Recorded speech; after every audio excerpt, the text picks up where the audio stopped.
People think once phone is lost, there's nothing they can do. But this app can track any device, show its live location, and provide remote control options.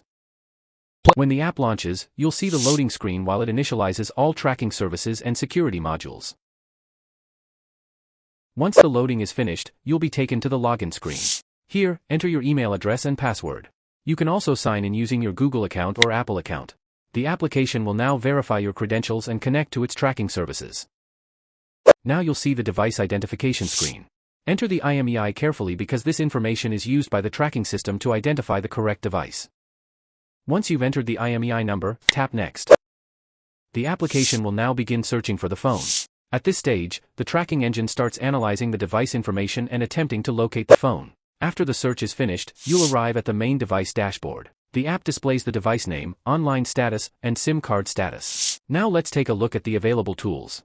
Now let's move to the most important feature, which is device location tracking. Tap the Locate button at the bottom of the screen. The application will open the live tracking map. At the top, you'll still be able to see the device information. In the center of the screen, you'll see the map along with the current location marker.